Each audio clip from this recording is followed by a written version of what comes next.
Falaasamoota gurguddaa dhalli namaa uume keessaa gadaan isa tokko yoo ta'u, sirna jiruuf jireenya Oromoo gama maraan qajeelchudha.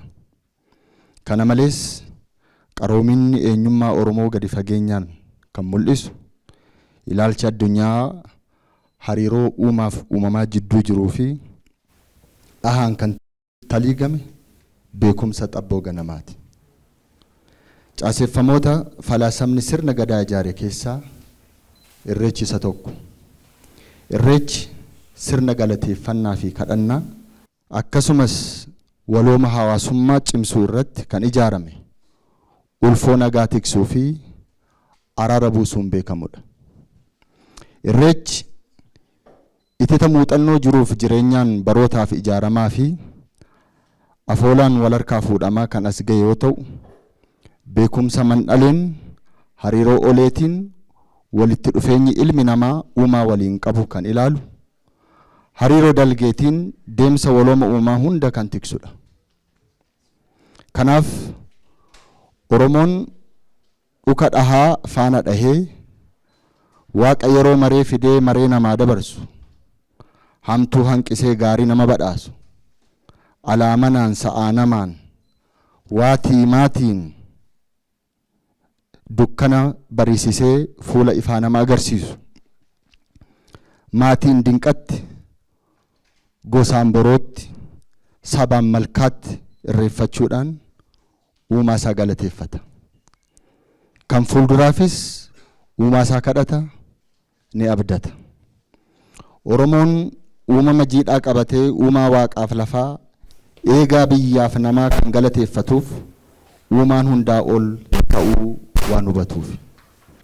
Uumaan hunda uume bulchiinsa ilma namaaf akka kennes ni amana.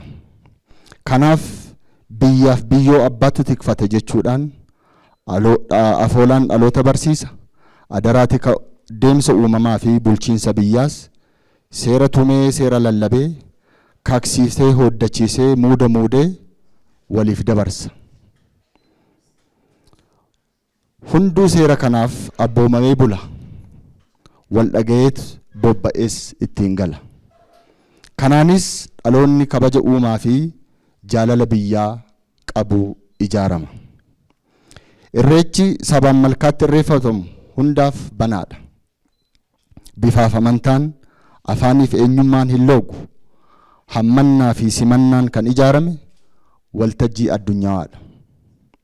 Dhaloonni kunis seeraa fi sirna akkasumas safuu ganamaan masakamuun biyyaa fi biyyoo tikfachuun ga'ee isaa akka ta'e hubachuun dirqama isaa bahuu irratti argama. Kanaaf dhaloonni keenya iccitii gadi fagoo kana hubachaa dhufuu isaatiin irreechi irreen Oromoo ardaa jilaa ol ka'iinsa biyyaa dhugoomsuu fi imala biyyaa milkeessu ta'uu danda'eera. Irreechi iccitii uumamaatiin namoota kan araarsu, uumaaf uumamas kan walitti dhiyeessudha.